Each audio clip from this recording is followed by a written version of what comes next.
My name is Laura Kovacs, and I'm honored to be here this evening to introduce Vivian Gornick. Critic, journalist, and essayist, Vivian Gornick is praised for synthesizing ambitious political ideology with intimately acute interior life in her 11 books. From 1969 to 1997, her columns in the Village Voice heralded the politics of the feminist movement. A bookend to the landmark 1987 memoir, Fierce Attachments, The Odd Woman in the City is a narrative collage of Gornick's meditations on friendship, urbanism, and literature. The New York Times calls it a slim book with big echoes, funny and elegiac and truth-dealing.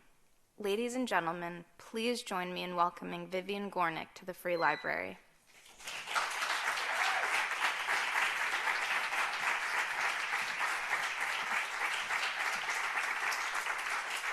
Hello.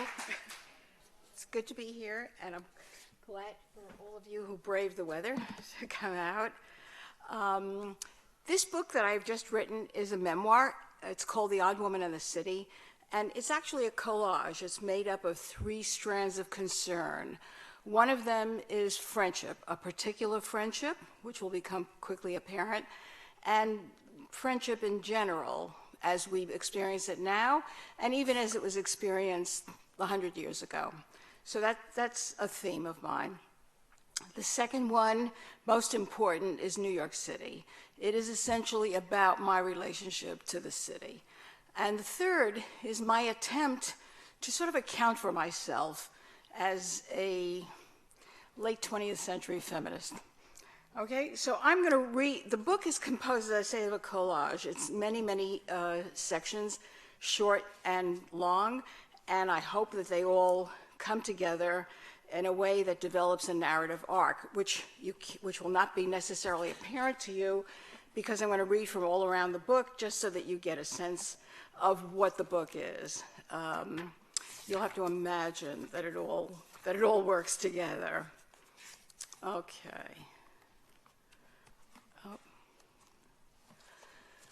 Leonard and I are having coffee at a restaurant in Midtown. So I begin, how does your life feel to you these days? Like a chicken bone stuck in my craw, he says. I can't swallow it and I can't cough it up. Right now, I'm trying to just not choke on it. My friend Leonard is a witty, intelligent gay man, sophisticated about his own unhappiness. The sophistication is energizing. Once, a group of us read George Kennan's memoir and met to discuss the book. A civilized and poetic man, said one. A cold warrior riddled with nostalgia, said another. Weak passions, strong ambitions, and a continual sense of himself in the world, said a third. This is the man who has humiliated me my entire life, said Leonard. Leonard's take on Kennan renewed in me the thrill of revisionist history, the domesticated drama of seeing the world each day anew through the eyes of the aggrieved, and reminded me of why we are friends.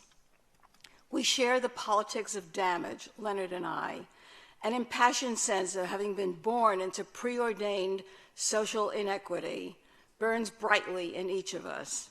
Our subject is the unlived life. The question for each of us, would we have manufactured the inequity had one not been there ready-made? He is gay, I am the odd woman, for our grievances to make use of. To this question, our friendship is devoted. The question, in fact, defines the friendship, gives it its character and its idiom, and has shed more light on the mysterious nature of ordinary human relations than has any other intimacy I have known. For more than 20 years now, Leonard and I have met once a week for a walk, dinner, and a movie, either in his neighborhood or mine. Except for the 2 hours in the movie, we hardly ever do anything else but talk.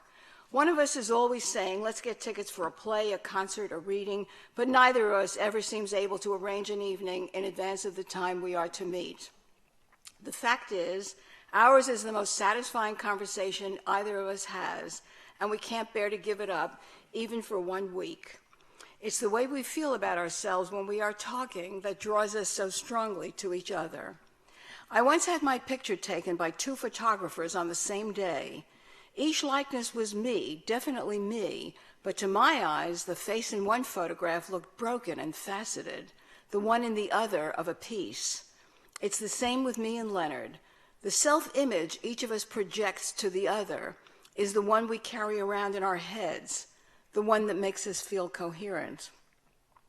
Why then, one might ask, do we not meet more often than once a week, take in more of the world together, extend each other the comfort of the daily chat? The problem is we both have a penchant for the negative. Whatever the circumstance, for each of us, the glass is perpetually half empty.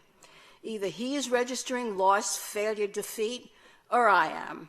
We cannot help ourselves. We like it to be otherwise, but it's the way life feels to each of us, and the way life feels is inevitably the way life is lived. One night at a party, I fell into a disagreement with a friend of ours who's famous for his debating skills. At first, I responded nervously to his every challenge, but soon I found my sea legs, and then I stood my ground more successfully than he did. People crowded round me. That was wonderful, they said, wonderful. I turned eagerly to Leonard. You were nervous, he said. Another time, I went to Florence with my niece. How was it, Leonard asked. The city was lovely, I said. My niece is great. You know, it's hard to be with someone 24 hours a day for 8 days. But we traveled well together, walked miles along the Arno. That river is beautiful. That is sad, Leonard said, that you found it irritating to be so much with your niece. You all know him, I can say. A third time, I went to the beach for the weekend. It rained one day, was sunny another. Again, Leonard asked how it had been. Refreshing, I said. The rain didn't daunt you, he said. I remind myself of what my voice can sound like. My voice, forever edged in judgment, that also never stops registering the flaw, the absence, the incompleteness. My voice that so often causes Leonard's eyes to flicker and his mouth to tighten. At the end of an evening together, one or the other of us will impulsively suggest that we meet again during the week, but only rarely does the impulse live long enough to be acted upon.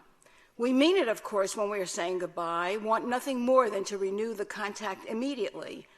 But going up in the elevator to my apartment, I start to feel on my skin the sensory effect of an evening full of irony and negative judgment. Nothing serious, just surface damage, 1,000 tiny pinpricks dotting arms, neck, chest. But somewhere within me, in a place I cannot even name, I begin to shrink from the prospect of feeling it again soon. A day passes, then another. I must call Leonard, I say to myself, but repeatedly the hand about to reach for the phone fails to move. He, of course, must be feeling the same, as he doesn't call either. The unacted upon impulse accumulates into a failure of nerve. Failure of nerve hardens into ennui. When the cycle of mixed feeling, failed nerve, and paralyzed will has run its course, the longing to meet again acquires urgency, and the hand reaching for the phone will complete the action. Leonard and I consider ourselves intimates because our cycle takes only a week to complete. Space. Yesterday, I came out of the supermarket at the end of my block, and from the side of my eye registered the beggar who regularly occupies the space in front of the store. A small white guy with a hand perpetually outstretched and a face full of broken blood vessels. I need something to eat, he was whining as usual. That's all I want, something to eat. Anything you can spare, just something to eat. As I passed him, I heard a voice directly behind me say, "Here, bro, you want something to eat? Here's something to eat." I turned back and saw a short black man with cold eyes standing in front of the beggar, a slice of pizza in his outstretched hand. "Oh, man," the beggar pleaded, "you know what I—" The man's voice went as cold as his eyes. "You say you want something to eat. Here's something to eat," he repeated. "I bought this for you. Eat it." The beggar recoiled visibly. The man standing in front of him turned away, and in a motion of deep disgust, threw the pizza into a wastebasket. When I got to my building, I couldn't help stopping to tell Jose, the doorman, I had to tell someone, what had just happened. Jose's eyes widened. When I finished, he said, "Oh, Miss Gornick, I know just what you mean. My father once gave me such a slap for exactly the same thing." Now it was my eyes that widened. We was at a ball game, and a bum asked me for something to eat. So I bought a hot dog, and I gave it to him.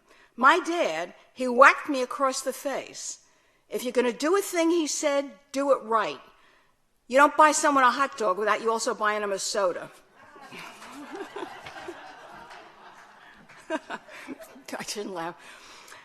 I have always lived in New York, but a good part of my life I longed for the city the way someone in a small town would, yearning to arrive at the capital.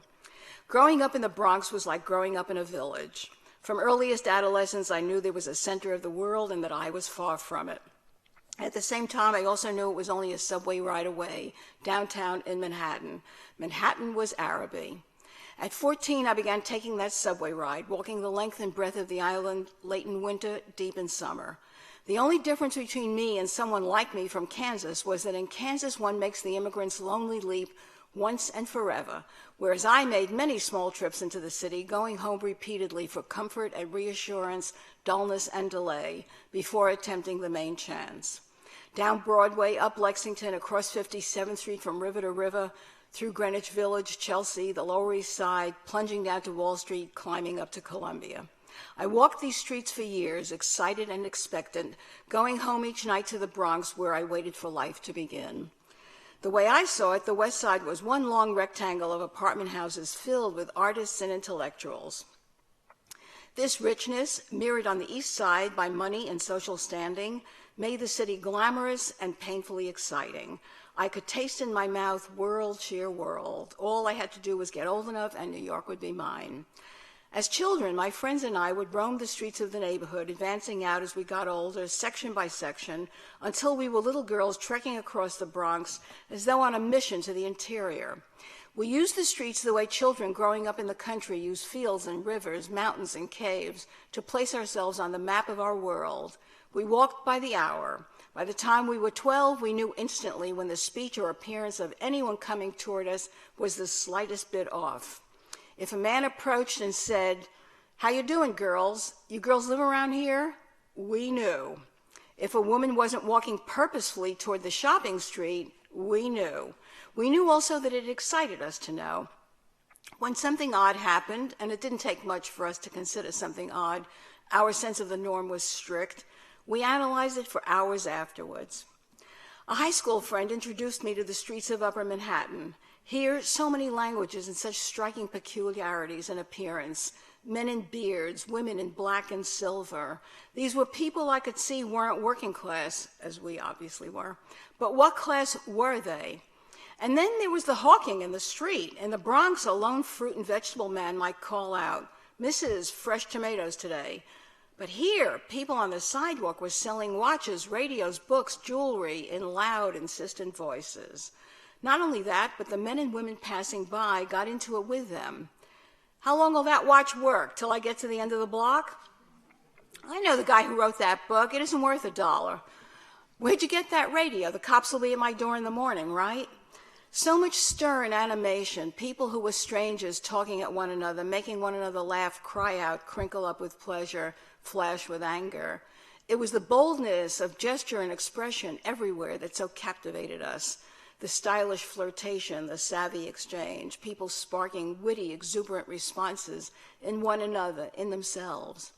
In college, another friend walked me down West End Avenue.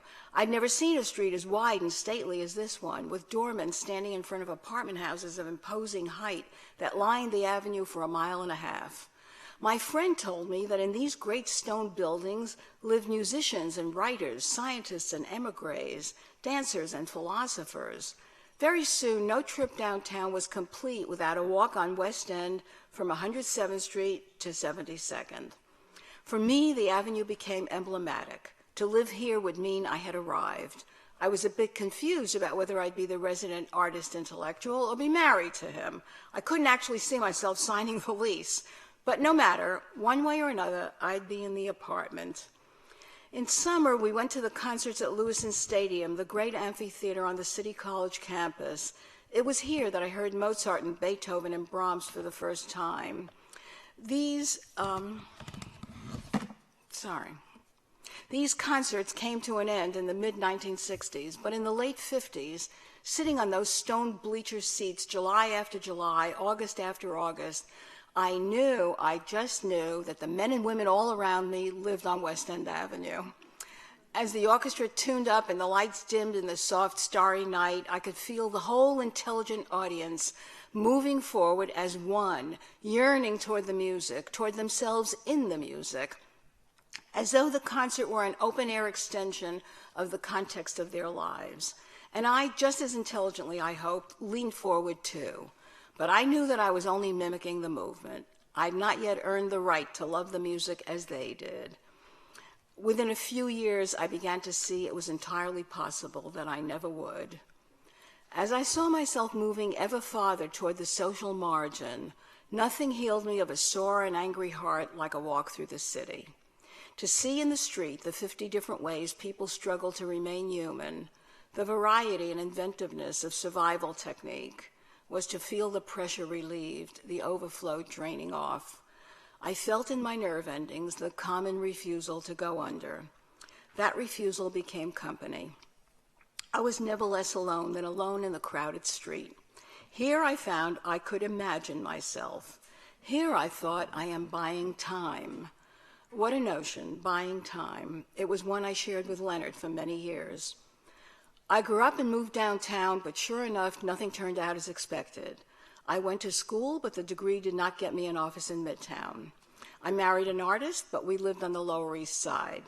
I began to write, but nobody read me above 14th Street. For me, the doors to the Golden Company did not open. The glittering enterprise remained at a distance. After I graduated from college, New York meant Manhattan, but for me, New York meant Manhattan, but for Leonard, who'd also grown up in the Bronx, it remained the neighborhoods. From the time I first knew him, more than 30 years ago now, he walked the streets as I never had, into Brooklyn, Queens, Staten Island. He knew Sunnyside, Greenpoint, Red Hook, Washington Heights, East Harlem, the South Bronx. He knew the meaning of a shopping street in Queens with half the stores boarded up, a piece of Brooklyn waterfront restored, a garden lot in Harlem full of deranged-looking flowers, a warehouse on the East River converted to a third-world mall.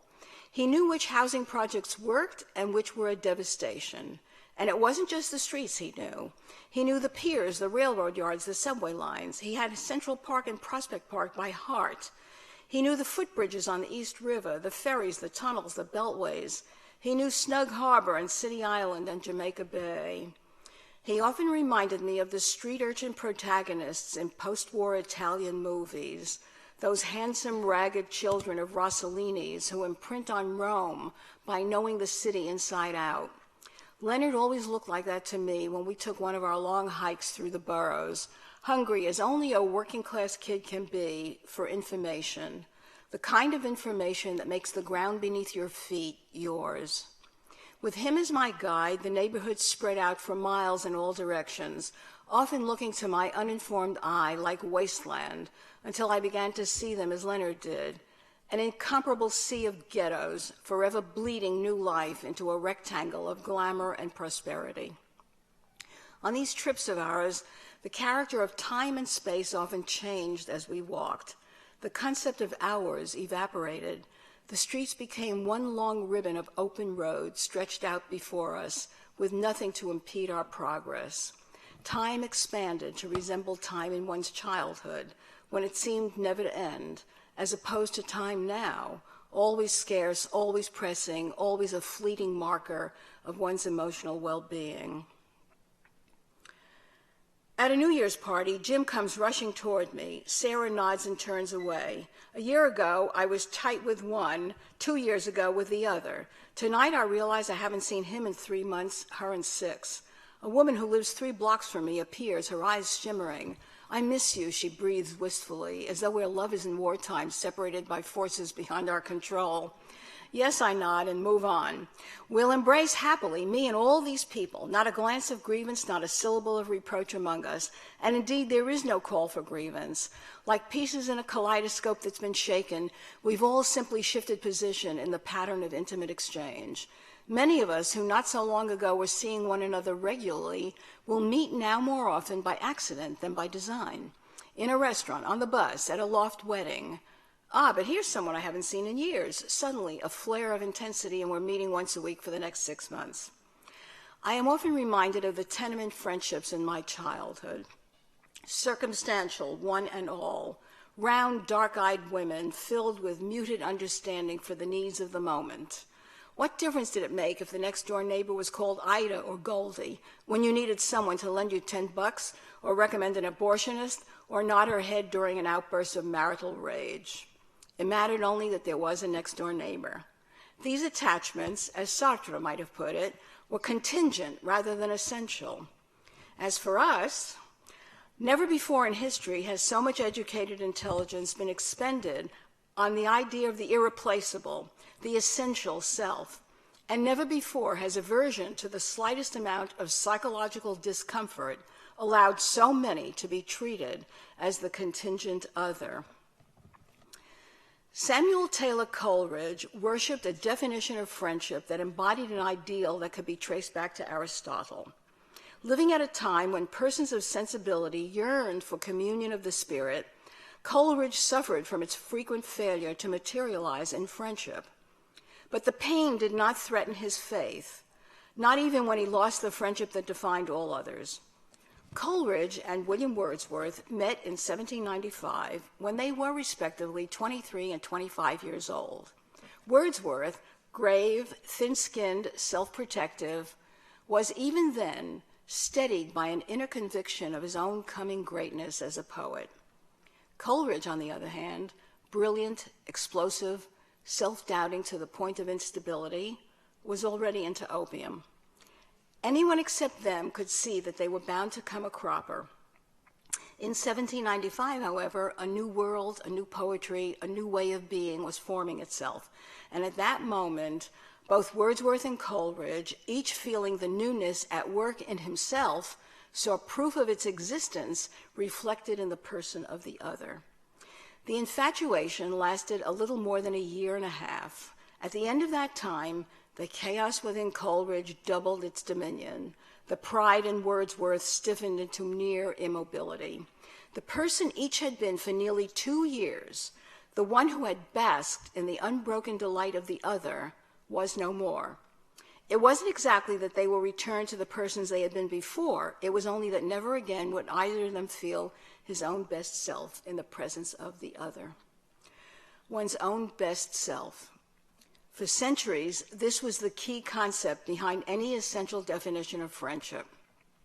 That one's friend is a virtuous being who speaks to the virtue in oneself. How foreign is such a concept to the children of the therapeutic culture? Today, we do not look to see, much less affirm, our best selves in one another. To the contrary, it is the openness with which we admit to our emotional incapacities, the fear, the anger, the humiliation that excites contemporary bonds of friendship. Nothing draws us closer to one another than the degree to which we face our deepest shame openly in one another's company. Coleridge and Wordsworth dreaded such self-exposure. We adore it. What we want is to feel known, warts and all. The more warts, the better. It is the great illusion of our culture that what we confess to is who we are. I hope you don't go home stunned. What I've just told you your lives are all about. No one is more surprised than me that I turned out to be who I am. Take love, for instance. I had always assumed that in this regard, I was like every other girl of my generation. While motherhood and marriage had never really held my interest, and daydreaming myself on some revolutionary barricade was peculiar among my classmates, I always knew that one day Prince Passion, with 2 capital P's, would come along. And when he did, life would assume its ultimate shape, ultimate being the operative word. As it happened, a number of PP lookalikes did appear, but there was no ultimate anything. Before I was 35, I had been as much bedded as any of my friends, and I had also been twice married, twice divorced. Each marriage lasted 2.5 years, and each was undertaken by a woman I didn't know, me, to a man I also didn't know, the figure on the wedding cake. It was only after these marriages were over that I matured sexually. That is, I became conscious of myself as a person preoccupied with desiring rather than being desired. And that development gave me an education. I learned that I was sensual, but not a sensualist, that I blissed out on orgasm, but the earth didn't move, that I could be strung out on erotic obsession for 6 months or so, but was always waiting for the nervous excitement to die down. In a word, lovemaking was sublime, but it wasn't where I lived. And then I learned something more. In my late 30s, I had an affair with a man I cared for who cared for me. This man and I were both drawn to the energy of mind and spirit that each of us felt in the other. But for this man, too, intelligent, educated, politically passionate as he was, the exercise of his sexual will was central to any connection he made with a woman. There was not a moment when we were together that he wasn't touching me. He never walked into my house that his hand wasn't immediately on my breast, never embraced me that he wasn't reaching for my genitals, never lay beside me that he wasn't trying to make me come. When after we'd been together some months, I began to object to what had started to feel like an on-automatic practice, he would invariably put his arms around me, nuzzle my neck, and whisper in my ear, "Come on, you know you'll like it." As I did genuinely love him and he me, we had memorable times together. I would stare at him at such moments, shake my head in exasperation, but then let it go. One day, he suggested that we do something in bed we'd not done before. I demurred. Next day, he made the same suggestion. Again, I demurred. "How do you know you won't like it?" he persisted, "if you've never done it." He wore me down. I agreed to try it once. No, he said, I must agree to do it 3 times. And then if I said no, it would be no. So we did it 3 times, and truth to tell, I didn't hate the physical sensation as much as I had thought I would. Almost against my will, my body responded, but I definitely did not like it. "Okay," I said, "I've done it 3 times and I don't want to do it anymore." We were lying in bed. He nuzzled my neck and whispered in my ear, "Come on, just one more time, you know you'll like it." I hear that male laugh of deep familiarity. I drew away then and looked directly into his face. "No," I said, and was startled by the finality in my own voice. "What an unnatural woman you are," he exploded at me. "You know you want to do it. I know you want to do it, yet you fight it. Or is it me you're fighting?" Once again, I stared at him, only this stare was different from those other stares. A man was pressing me to do something I did not want to do, and pressing me in a manner he would never have applied to another man, by telling me that I didn't know what I wanted. I felt my eyes narrowing and my heart going cold. For the first but not the last time, I consciously felt men to be members of a species separate from myself. That's not man-hating, it's just separate and foreign. It was as though an invisible membrane had fallen between me and my lover, one fine enough to be penetrated by desire, but opaque enough to obscure human fellowship. The person on the other side of the membrane seemed as unreal to me as I felt myself to be to him. At that moment, I didn't care if I never again got into bed with a man. I did, of course, get into bed with them, love, quarrel, and bliss out many more times after this man and I parted. But the memory of that fine, invisible separation haunted me, and more often than I like to remember, I saw it glistening as I gazed into the face of a man who loved me, but was not persuaded that I needed what he needed to feel like a human being. In time, I came to know other women who would have analyzed the experience differently, but immediately understood what I was talking about when I described the invisible curtain. "It comes with the territory," most of them said, shrugging. They had made their peace with an arrangement that was as it had ever been. I saw that I could not. For me, it had become the pea beneath the 20 mattresses, an irritation of the soul that I could not accommodate. Work, I said to myself, work. If I worked, I thought, pressing myself against my newly hardened heart, I'd be a person in the world. What would it matter then that I was giving up love? As it turned out, it mattered more than I had ever dreamed it would. As the years went on, I saw that romantic love was injected like dye into the nervous system of my emotions, laced through the entire fabric of longing, fantasy, and sentiment. It haunted the psyche, was an ache in the bones, so deeply embedded in the makeup of the spirit It hurt the eyes to look directly into its influence.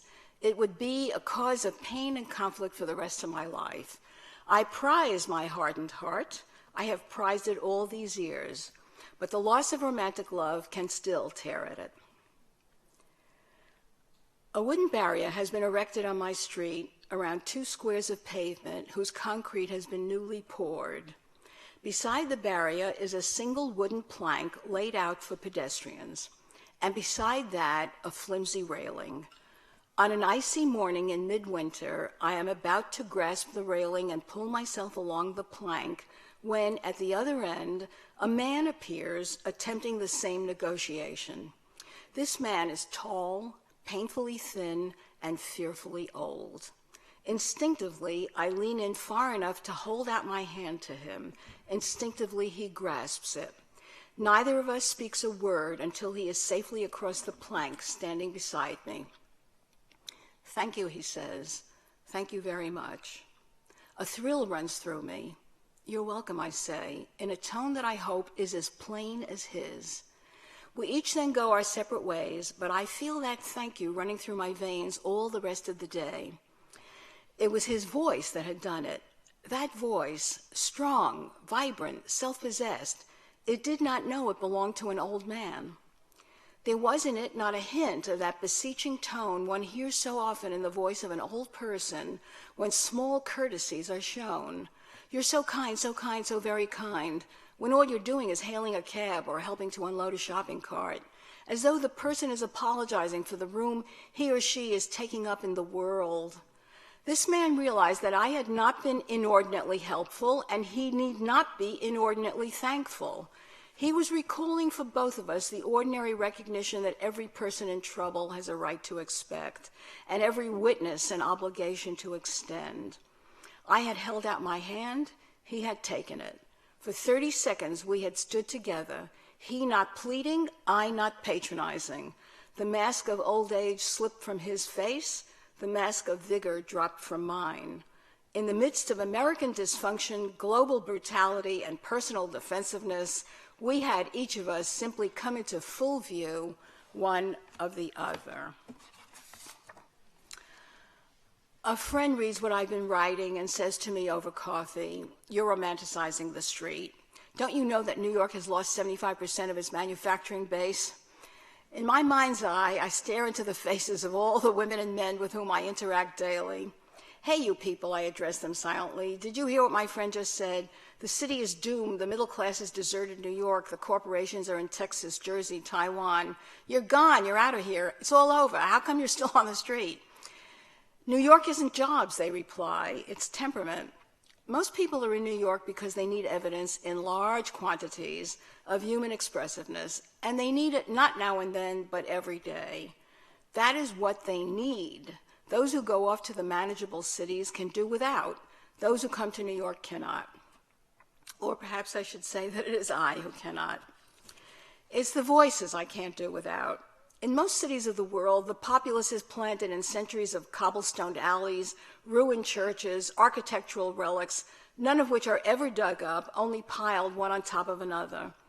If you've grown up in New York, your life is an archaeology not of structures, but of voices, also piled one on top of another, also not really replacing one another. On 6th Avenue, 2 small, dark-skinned men lean against a parked cab. One says to the other, "Look, it's very simple. A is the variable costs, B is the gross income, C is the overhead. Got that?" The other man shakes his head no. "Dummy," the first man cries. "You got to get it." On Park Avenue, a well-dressed matron says to her friend, "When I was young, men were the main course. Now they're a condiment." On 57th Street, one boyish-looking man says to another, "I didn't realize you were such good friends. What did she give you that you miss her so?" "It wasn't what she gave me," the other replies. "It was what she didn't take away." As the cabbie on 6th Avenue says, someone's got to get it, and late in the day, someone does. I am walking on 8th Avenue during the 5 o'clock rush, thinking of changing a word in a sentence, and somewhere in the 40s, I don't notice the light turning red. Halfway into the path of an oncoming truck, I am lifted off my feet by a pair of hands on my upper arms and pulled back onto the curb. The hands do not release me immediately. I am pressed to the chest of the person to whom the hands belong. I can still feel the beating heart against my back. When I turn to thank my rescuer, I am looking into the middle-aged face of an overweight man with bright blue eyes, straw-colored hair, and a beet-red face. We stare wordlessly at each other. I'll never know what the man is thinking at this moment, but the expression on his face is unforgettable. Me, I am merely shaken, but he looks as though transfigured by what has just happened. His eyes are fixed on mine, but I see that they are really looking inward. I realize that this is his experience, not mine. It is he who has felt the urgency of life. He is still holding it in his hands. 2 hours later, I am home, having dinner at my table, looking out at the city. My mind flashes on all who crossed my path today. I hear their voices, I see their gestures, I start filling in lives for them. Soon they are company, great company. I think to myself, I'd rather be here with you tonight than with anyone else I know. Well, almost anyone else I know. I look up at the great clock on my wall, the one that gives the date as well as the hour. It's time to call Leonard. Thank you.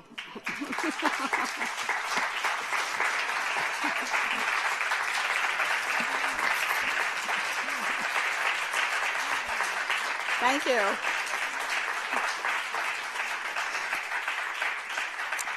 Okay, now, I know you're all dying to ask a question. You have to, whichever one of you wants to, you have to approach one of these people with a microphone.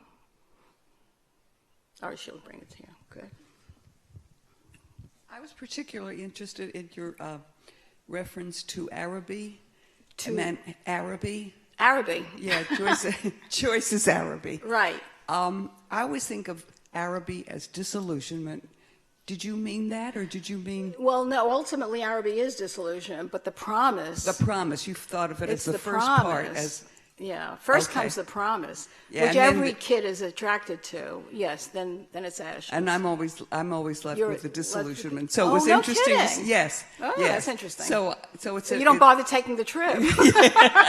So I was glad to see that it was a different kind of way of Yeah. using that. Yeah. Thanks. Oh.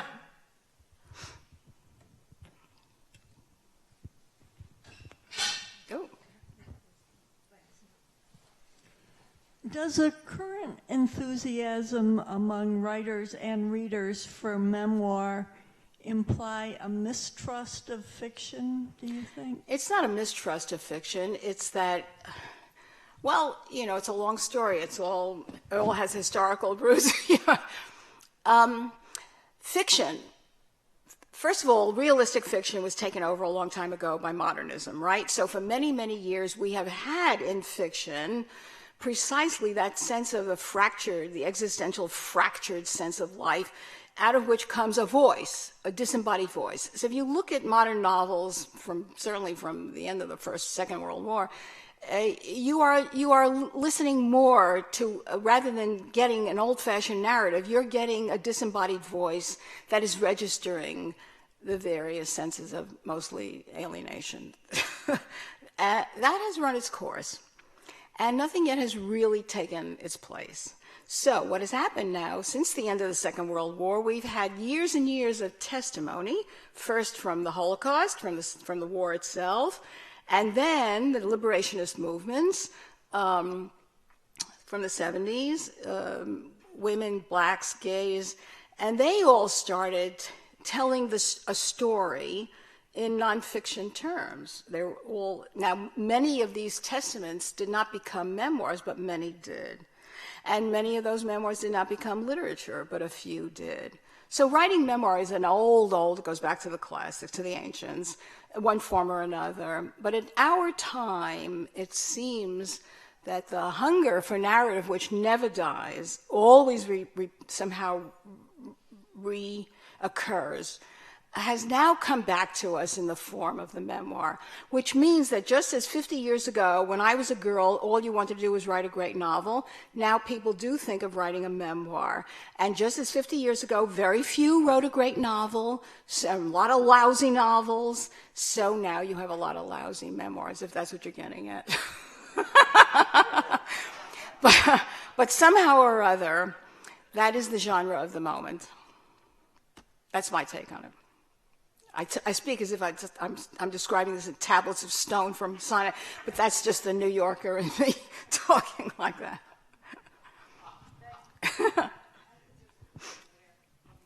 I would love to hear some further details about your part of the Bronx.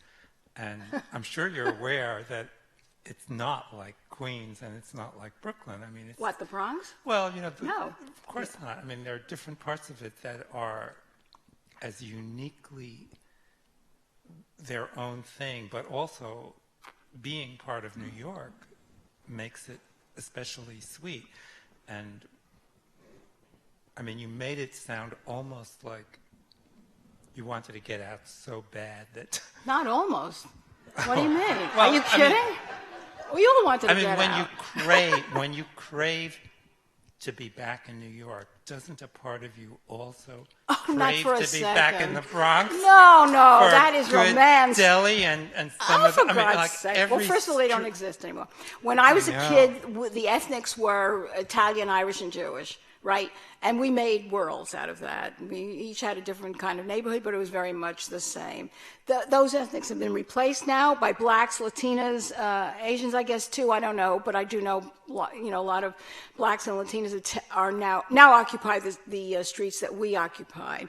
And I dare say they all feel the same way that we did. It was dreary beyond dreary. We made a lot of liveliness out of nothing, as they do too, as everybody does. Anyone who has a hunger to live, every kid wants to live. Even the grocer wanted to live. I mean, everyone makes life out of whatever the materials are that are given you. And I don't regret a second of, any part of my life, because I was able indeed to make vivid use of it. Because we felt it deeply. But no one would want to, and it's a conundrum, it really is, because street life absolutely produces a lot of vividness that the respectable middle class doesn't. It's a trade-off, what can I tell you? You wouldn't want it back. On the other hand, it's a precious thing. Every element of the subcultures in you is a precious thing. It is true that people who grew up on Park Avenue don't seem able to make as much hay out of growing up on Park Avenue as we did coming out of working class Bronx, precisely because they had no street life. That's what it means, no street life. So in a way, it was given to us, and those of us who had any gift at all to make use of it did. But I don't... it would be like longing for childhood, to long for it. And I might long for it if I long for having, in that sentimental way of wanting to... Yes, the deli. I'll tell you something about the deli. Everybody had a Jewish deli in every neighborhood that was like mine. Ours was called Whitkin's. Whitkin's was owned by 3 big burly brothers who were they were like factory owners. They were ruthless, mean, miserable guys who exploited everyone who worked for them. And among the people who worked for them was a guy. Am I doing right in using the real names? I think they're all dead. Anyway, there was a guy I'll call Sam. He was slow-witted. He worked for them all the years that I was growing up there. So, okay, we grow up, we go away, we forget about the Bronx. At this point, many years later, I'm living on the Upper East Side in New York for a minute. It was not my natural neighborhood, but for a minute I lived up there. And on 3rd Avenue, a restaurant opened up called P.J. Bernstein's, a deli, a Jewish deli, upscale. It was an upscale, which is a contradiction in terms, right? But it was. There was a famous bar in New York called P.J. Clark's. This was a take on P.J. Bernstein's. So one day I walked into P.J. Bernstein's, and what do I see behind the counter? Sam, sprayed with age. he's looking 100 years old, but he still looks like himself. And I say, Sam. And he looks at me and he says, you're one of the Gornick kids, ain't you? I was 40 years old. You're one of the Gornick kids, ain't you? And I said, yes, I am. What are you doing here, Sam? And he says, Dolly, the Puerto Ricans, they don't like pastrami. So that was, there you go. That's the whole business with the Bronx. Hi, I'm interested in process and when you write. Aren't we all? Yeah. Yeah. Well, the process of your writing and the process of not being seduced by New York and all of its culture and so on and so forth. And I just want to know, about your focus and your process of writing when you finally. You have two things there: New York and the process of writing. What do you mean by process of writing? Well, when you are in the process of writing, do you get up in the morning and take a walk and then sit down for 4 hours? You mean my habits? Yeah. Okay. Not the process. It's not a process? No, I mean, that's not a process. That's a really misleading word. It has become a piece of jargon. I really don't know what it means. Oh, my habits? Oh, that's easy. Yeah, I get up in the morning. I get up in the morning, I take a shower, I make a cup of coffee, I sit down at the desk. That's the end of the good part of the day. And I stay there. What can I tell you? I stay there, whether it comes or it doesn't come, whether I'm miserable or not, I stay there. And usually I can't concentrate for more than 15 minutes, and I'm up and I'm at the refrigerator, and then I'm back. And no, but the point is I get up and I do it and I stay there. If I didn't, that's the whole, there's nothing else to it, really.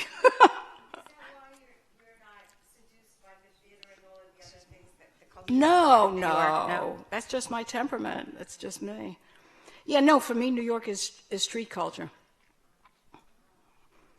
You can imagine many other people writing books like this, but not this. You can imagine all kinds of other classes of people who are the beautiful young people who are have a wholly different sense of class, people who are and have a wholly different relation, people who are, I know many people my own age who, if they sat down to write this book, it would be one long piece of bitterness about everything that New York is no longer, what they were attached to. They might be writing sentimentally about the Bronx or something else, New York as we knew it when we were kids, and the world we thought we were going to live in, but it's all temperament. That's all. That's why there's no such thing as a subject. The subject belongs to everybody. It's just who you are.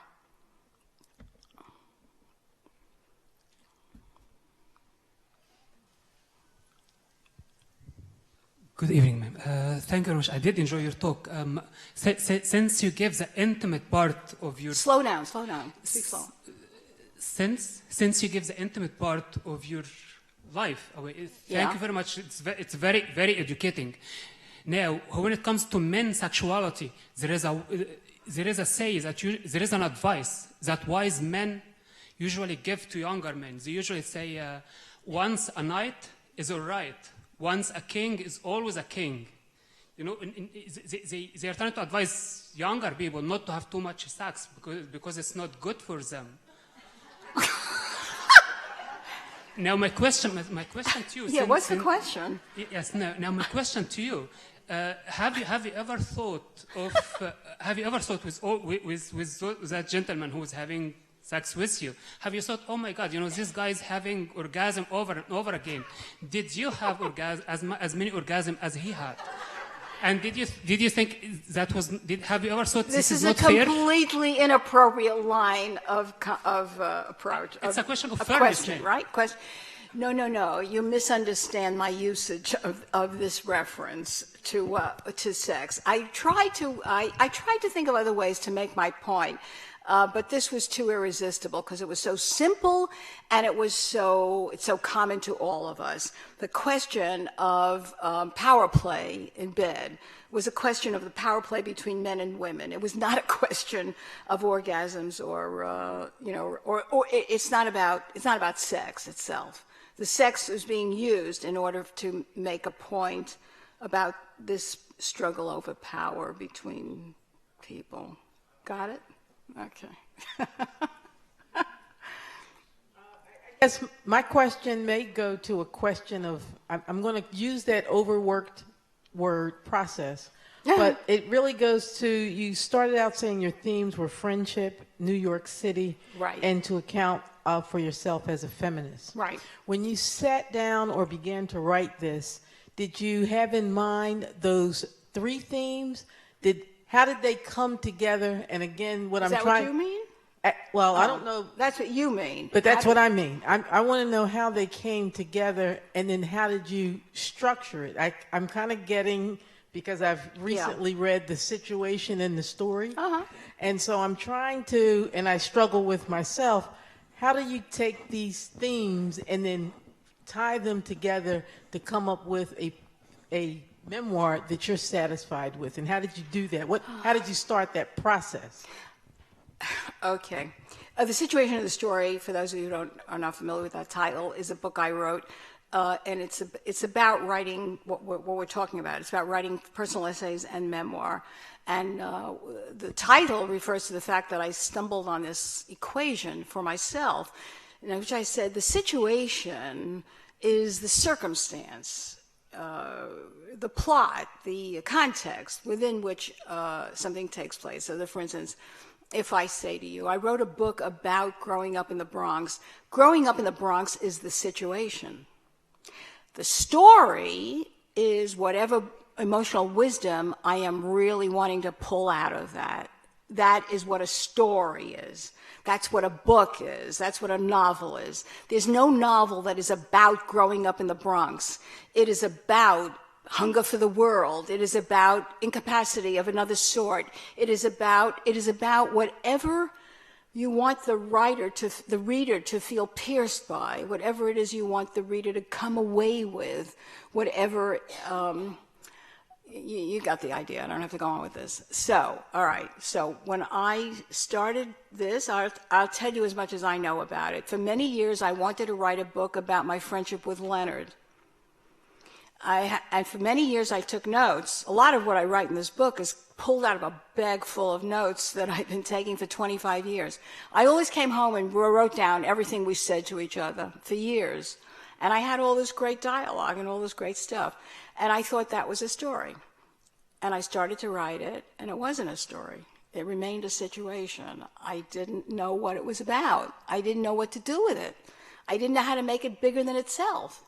For instance, Fierce Attachments, a book I wrote about myself and my mother, I had the same problem for almost a year. I didn't know what it was about until finally, at first I thought it's about how Mama and the woman next door made me a woman. In time, I realized it wasn't, because it wasn't giving rise to more and more narrative drive. See, it's like, that's how you tell. There was no life on the page. I was just accumulating pages. I reread what I wrote, and there was not enough there at all. So then I wrote and wrote and wrote, and finally I came to understand what I was really writing about, which was that I couldn't leave my mother because I had become my mother. My mother was so deeply inside me, and it was the thing that was retarding. It was the thing I couldn't leave behind and go forward with. All right, once I had that, I felt that was sufficient emotional wisdom. That was my wisdom, and I wrote that book to earn that. Understand? All right. So Leonard, I couldn't get there. I couldn't find the same way. I didn't know what we were about. And then one day, in the same way, I stumbled again on the city, which I had before, and I began to describe on the page walks that he and I took in the city. And somehow or other, putting the two of us together, we became the children of the urban, of the city in my own feelings. And I don't know why, but it led me further. And then I put myself in, and I suddenly saw that what I was really writing about was the way in which people like us made use of the city in order to stay alive and in order to further our lives. This book is filled, it's all about really people who live alone, all about us, you know. I mean, never before in history have as many people of every stripe and condition, certainly of the middle class, lived alone as do now. In New York City, 50% of all households are single-person households. It's an unbelievable statistic. So who are we? What do we do? How do we live? How do we make use of the city? And then I began to read a lot of urban literature, and I had a great desire to add myself to the literature of the urban, which many writers have done over the last 200 years, and all men. So all the great writers, for instance, of the 19th century, Dickens and Gissing and Baudelaire and Walter Benjamin and all kinds of people who have fallen on the development of the crowd, which is only about 150 years old, the development of the urban crowd and what it means to lose oneself in it and to find oneself in it. And we have the perfect, every world capital can supply this. And then when you read back, which I have in the book here too, Samuel Johnson walking the streets of London in the 1740s, a man of desperate depression, and knowing London in the 1740s, carrying smoking torches for light, men cutting each other's throats in alleys, coarsest of drunkenness, a ruthless, terrible city, and he's walking all night long talking with somebody who's just like him, who doesn't want to go home either. And of this he writes, the man who is tired of London is tired of life. So it has a long history. And he finds himself too in it. And I felt myself, that's all I can tell you. That's how it came about. Yeah, okay. I forgot you.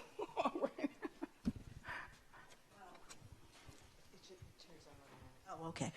I was going to ask something about your mother and fierce attachments, but because this is the last question, what part of New York do you live in? Do I live in now? Mm-hmm. Greenwich Village. Okay. Okay, thank you. You've been great. Okay.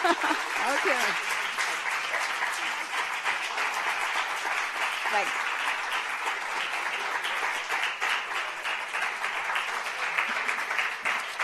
Thank you.